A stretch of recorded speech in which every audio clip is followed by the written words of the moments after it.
بسم اللہ الرحمن الرحیم نحمده ونصلی علی رسولہ الکریم اما بعد فضائل قرآن مجید۔ ابو ہریرہ رضی اللہ تعالی عنہ کہتے ہیں کہ حضور اقدس صلی اللہ علیہ وسلم نے فرمایا، کیا تم میں سے کوئی پسند کرتا ہے کہ جب گھر واپس آئے تو 3 اونٹنیاں حاملہ بڑی اور موٹی اس کو مل جاویں؟ ہم نے عرض کیا، بے شک ضرور پسند کرتے ہیں۔ حضور صلی اللہ علیہ وسلم نے فرمایا کہ 3 آیتیں جن کو تم میں سے کوئی نماز میں پڑھ لے وہ 3 حاملہ بڑی اور موٹی اونٹنیوں سے افضل ہیں۔ ابو ہریرہ رضی اللہ تعالیٰ عنہ کہتے ہیں کہ حضور اقدس صلی اللہ علیہ وسلم نے فرمایا، کیا تم میں سے کوئی پسند کرتا ہے کہ جب گھر واپس آئے تو 3 اونٹنیاں حاملہ بڑی اور موٹی اس کو مل جاویں؟ ہم نے عرض کیا، بے شک ضرور پسند کرتے ہیں۔ حضور صلی اللہ علیہ وسلم نے فرمایا کہ 3 آیتیں جن کو تم میں سے کوئی نماز میں پڑھ لے وہ 3 حاملہ بڑی اور موٹی اونٹنیوں سے افضل ہیں۔ اس سے ملتا جلتا مضمون حدیث نمبر 3 میں گزر چکا ہے۔ اس حدیث شریف میں چونکہ نماز میں پڑھنے کا ذکر ہے اور وہ بغیر نماز پڑھنے سے افضل ہے، اس لیے تشبیہ حاملہ اونٹنیوں سے دی گئی، اس لیے کہ وہاں بھی 2 عبادتیں ہیں، نماز اور تلاوت۔ ایسے یہاں بھی 2 چیزیں ہیں، اونٹنی اور اس کا حمل۔ میں حدیث نمبر 3 کے فائدے میں لکھ چکا ہوں کہ اس قسم کی احادیث سے صرف تشبیہ مراد ہوتی ہے، ورنہ ایک آیت کا باقی اجر 1000 فانی اونٹنیوں سے افضل ہے۔ فضائل صدقات۔ بنی اسرائیل کے ایک آدمی نے اپنے دل میں کہا کہ آج رات کو چپکے سے صدقہ کروں گا۔ چنانچہ رات کو چپکے سے ایک آدمی کے ہاتھ میں مال دے کر چلا آیا۔ صبح کو لوگوں میں آپس میں چرچا ہوا کہ رات کوئی شخص ایک چور کو صدقہ دے گیا۔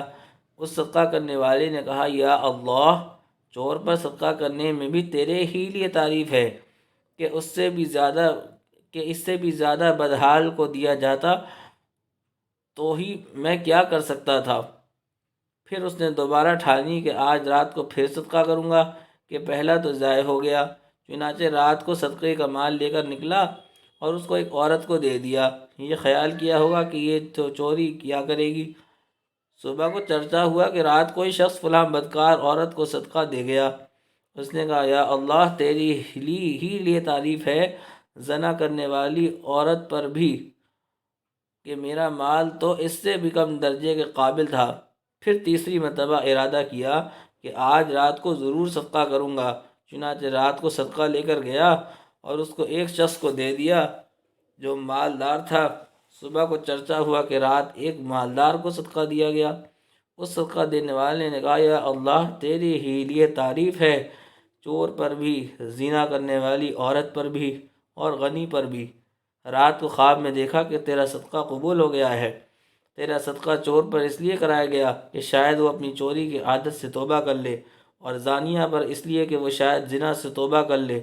جب وہ یہ دیکھے گی کہ بغیر منہ کالا کرائے بھی اللہ جل شانہ عطا فرماتے ہیں تو اس کو غیرت آئے گی۔ اور غنی پر اس لیے تاکہ اس کو عبرت حاصل ہو کہ اللہ کے بندے کس طرح چھپ کر صدقہ کرتے ہیں، اس کی وجہ سے شاید وہ بھی اس مال میں اس کو اللہ تعالیٰ نے عطا فرمایا ہے صدقہ کرنے لگے۔ فائدہ۔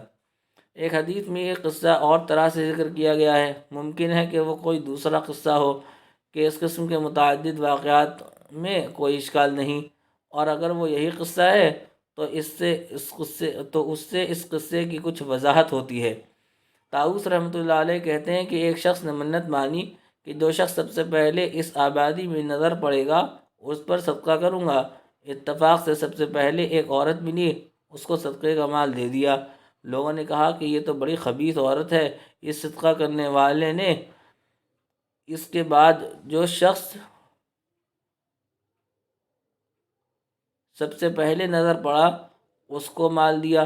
لوگوں نے کہا کہ یہ تو بدترین شخص ہے۔ اس شخص نے اس کے بعد جو سب سے پہلے نظر پڑا اس پر صدقہ کیا۔ لوگوں نے کہا یہ تو بڑا مالدار شخص ہے، صدقہ کرنے والے کو بڑا رنج ہوگا۔ تو اس نے خواب میں دیکھا کہ اللہ جل شانہ نے تیرے تینوں صدقے قبول کر لیے۔ وہ عورت فاحشہ تھی، لیکن محض ناداری کی وجہ سے اس نے یہ فعل اختیار کر رکھا تھا۔ جب سے تو نے اسے مال دیا ہے اس نے یہ برے کام چھوڑ دیا۔ دوسرا شخص چور تھا اور وہ بھی تنگ دستی کی وجہ سے چوری کرتا تھا، تیرے مال دینے پر اس نے چوری سے علیحدگی اختیار کر لی۔ تیسرا شخص مالدار ہے اور کبھی صدقہ نہ کرتا تھا، تیرے صدقہ کرنے سے اس کو عبرت ہوئی کہ میں اس سے زیادہ مالدار ہوں، اس لیے اس سے زیادہ صدقہ کرنے کا مستحق ہوں، اب اس کو صدقے کی توفیق ہو گئی۔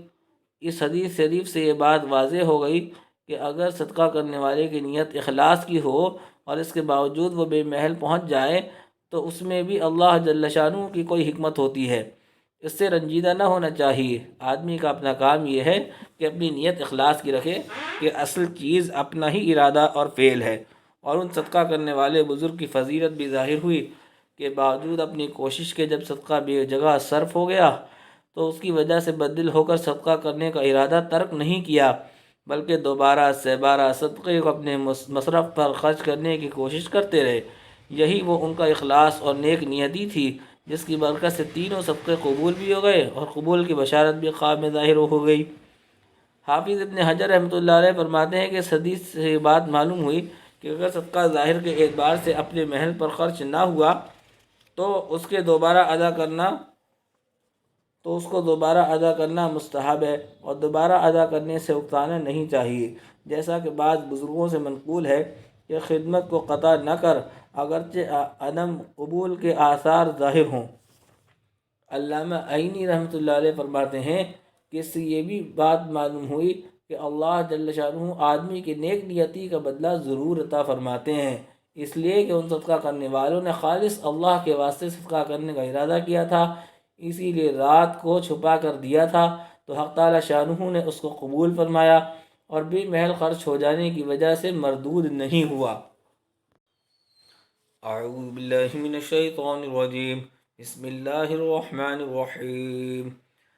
الہاکم التکاثر حتی زرتم المقابر، کلا سوف تعلمون ثم کلا سوف تعلمون، کلا لو تعلمون علم الیقین لترون الجحیم ثم لترونها عین الیقین ثم لتسألن یومئذ عن النعیم۔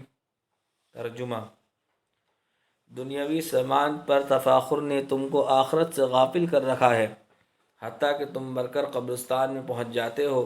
ہرگز یہ چیز قابل فخر اور توجہ نہیں ہے، ہرگز یہ چیزیں قابل فخر اور توجہ نہیں ہیں۔ تم کو بہت جلد قبر میں جاتے ہی معلوم ہو جائے گا کہ دنیا کیا تھی اور آخرت کیا ہے، پھر تم کو دوسری مرتبہ متنبہ کیا جاتا ہے کہ ہرگز یہ چیزیں قابل فخر و التفات نہیں۔ تم کو بہت جلد قبروں سے نکلتے ہی حشر میں معلوم ہو جائے گا، اور تم کو تیسری دفعہ متنبہ کیا جاتا ہے کہ ہرگز یہ چیزیں قابل فخر و التفات نہیں۔ اگر تم یقینی طور پر قرآن حدیث سے اس بات کو جان لیتے کہ یہ چیزیں قابل تفاخر نہیں ہیں، جیسا کہ تم کو مرنے کے بعد اس کا یقین ہوا، تو کبھی بھی ان میں مشغول نہ ہوتے۔ واللہ تم جہنم کو ضرور دیکھو گے، وہ کوئی فرضی چیز نہیں ہے۔ دوبارہ تم سے تاکید سے پھر کہا جاتا ہے کہ واللہ تم اس کو ایسا دیکھو گے جو خود یقین ہے، یعنی اس کا دیکھنا بالکل یقینی اور قطعی ہے۔ پھر اس دن تم سے ساری نعمتوں کی پوچھ ہوگی کہ اللہ کی نعمتوں کا کیا حق ادا کیا۔ فائدہ: ان نعمتوں کے سوال کے متعلق بہت سی تفاصیل بہت سی احادیث میں آئی ہیں، اور جتنی تفاصیل آئی ہیں وہ سب ہی مثال کے طور پر ہیں۔ حق تعالی شانہ کی نعمتوں کا جو ہر وقت ہر آن ہر آدمی پر بارش کی طرح سے برستی رہتی ہیں، کون احاطہ یا شمار کر سکتا ہے؟ حق تعالی شانہ کا پاک ارشاد بالکل حق ہے۔ وَإِن تَعُدُّوا نِعْمَتَ اللَّهِ لَا تُحْصُوهَا۔ ترجمہ: اگر تم اللہ تعالیٰ کی نعمتوں کو گننے لگو تو شمار بھی نہیں کر سکتے۔ ایک حدیث میں ہے کہ حضور صلی اللہ علیہ وسلم نے یہ سورت تلاوت فرمائی اور جب یہ پڑھا ثم لتسألن یومئذ عن النعیم، پھر اس دن نعمتوں سے سوال کیے جاؤ گے، تو ارشاد فرمایا کہ تمہارے رب کے سامنے تم سے ٹھنڈے پانی کا سوال کیا جائے گا، مکانوں کے سائے کا سوال کیا جائے گا کہ ہم نے دھوپ اور بارش سے بچنے کے لیے سایہ عطا کیا تھا، پیٹ بھرائی کھانے سے سوال کیا جائے گا، اعضاء کے صحیح سالم ہونے سے سوال کیا جائے گا کہ ہم نے ہاتھ، پاؤں، آنکھ، ناک، کان وغیرہ صحیح سالم عطا کیے تھے، ان کا کیا حق ادا کیا۔ میٹھی نیند سے سوال کیا جائے گا، حتیٰ کہ اگر تم نے کسی عورت سے منگنی چاہی اور کسی اور شخص نے بھی اس عورت سے منگنی چاہی اور اللہ تعالیٰ نے تم سے اس کا نکاح کرا دیا تو اس سے بھی سوال ہوگا کہ یہ حق تعالیٰ شانہ کا تم پر احسان تھا کہ بیٹی والوں کے دل میں حق تعالیٰ شانہ نے یہ بات ڈالی کہ وہ تم سے اس کا نکاح کریں، دوسرے سے نہ کریں، اور ان چیزوں کو جو اس حدیث شریف میں ذکر اور ان چیزوں کو جو اس حدیث شریف میں ذکر کی گئیں غور کرنے سے آدمی اندازہ کر سکتا ہے کہ اس پر ہر وقت اللہ تعالیٰ شانہ کے کس قدر احسانات ہیں، اور ان چیزوں میں غریب امیر سبھی شریک ہیں۔ کون شخص غریب سے غریب، فقیر سے فقیر ایسا ہے جس پر ہر وقت اللہ تعالیٰ شانہ کے بے انتہا انعامات نہ برستے ہوں؟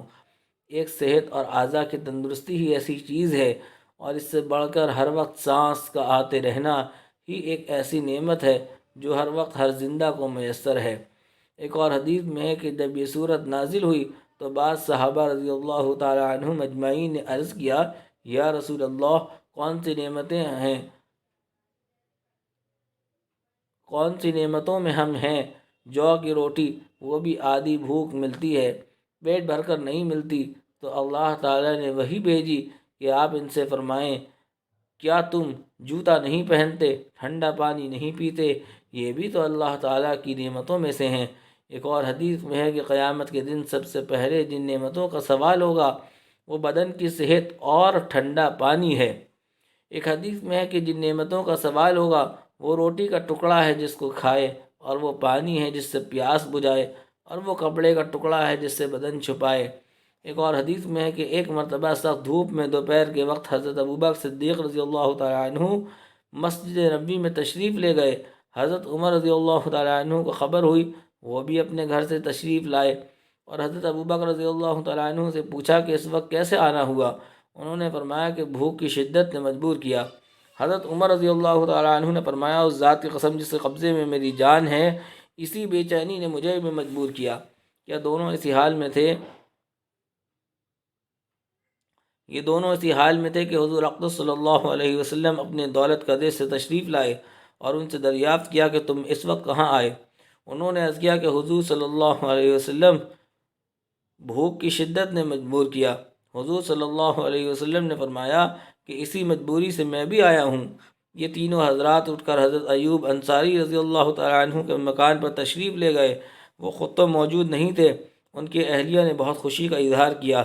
حضور صلی اللہ علیہ وسلم نے دریافت فرمایا کہ ابو ایوب کہاں ہیں؟ بیوی نے عرض کیا کہ حضور صلی اللہ علیہ وسلم ابھی آتے ہیں۔ اتنے میں ابو ایوب رضی اللہ تعالیٰ عنہ آ گئے اور جلدی سے کھجور کا ایک خوشہ توڑ کر لائے۔ حضور صلی اللہ علیہ وسلم نے فرمایا، سارا خوشہ کیوں توڑ لیا؟ اس میں سے پکی پکی کیوں نہ چھانٹ لیں؟ انہوں نے عرض کیا کہ حضرت اس خیال سے توڑ لیا کہ پکی اور رد کچری اور خشک و تر ہر قسم کے سامنے ہو جائیں، جس کی رغبت ہو۔ ان حضرات نے ہر قسم کی کھجوریں اس خوشے میں سے نوش فرمائیں۔ اتنی دیر میں حضرت ابو ایوب رضی اللہ تعالیٰ عنہ نے ایک بکری کا بچہ ذبح کر کے جلدی سے کچھ حصہ آگ پر بھونا، کچھ ہانڈی میں پکایا اور ان حضرات کے سامنے لا کر رکھا۔ حضور صلی اللہ علیہ وسلم نے ذرا سا گوشت ایک روٹی میں لپیٹ کر ابو ایوب رضی اللہ تعالیٰ عنہ کو دیا کہ یہ فاطمہ کو دے آؤ، اس نے بھی کئی دن سے ایسی کوئی چیز نہیں کھائی۔ وہ جلدی سے دے آئے۔ ان حضرات نے گوشت روٹی کھایا۔ اس کے بعد حضور صلی اللہ علیہ وسلم نے فرمایا، اللہ کی اتنی نعمتیں کھائیں، گوشت اور روٹی اور کچی کھجوریں، پکی کھجوریں۔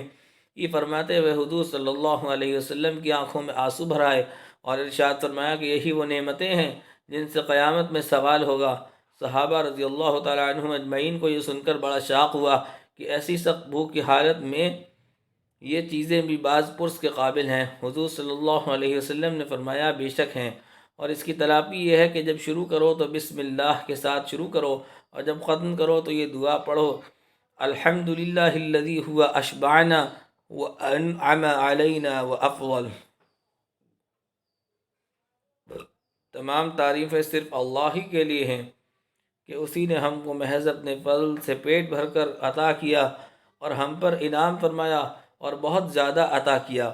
اس مضمون کی بہت سی روایات کتب احادیث میں موجود ہیں، ان کا ذکر اس وقت مقصود نہیں ہے۔ اس جگہ تو صرف یہ دکھانا مقصود تھا کہ دنیا کی ناپائیداری کو، اس کے ناقابل التفات ہونے کو، آخرت کے مقابلے میں اس کے بالکل ہیچ ہونے کو، اس میں اشتغال کے باعث خسارہ ہونے اور انجام کار عذاب تک پہنچانے کو کس کثرت سے حق تعالی شانہ نے کلام اللہ شریف میں فرمایا اور بار بار اس پر تنبیہ فرمائی، جس میں سے نمونے کے طور پر صرف 50 آیتوں کا ذکر اس جگہ کیا گیا۔ ان کے علاوہ اور بھی بکثرت آیات میں اس مضمون پر تنبیہ فرمائی ہے۔ اس قدر سخت حیرت اور غیرت کی بات ہے کہ جتنی زیادہ حق تعالی شانہ کی طرف سے اس پر تنبیہ ہے، اتنی ہی زیادہ ہماری طرف سے اس میں غفلت برتی جاتی ہے۔ اس کے بعد اس پاک بارگاہ میں حاضری کا کیا منہ رہ جاتا ہے۔ فَإِلَى اللَّهِ الْمُشْتَكَى وَهُوَ الْمُسْتَعَانُ۔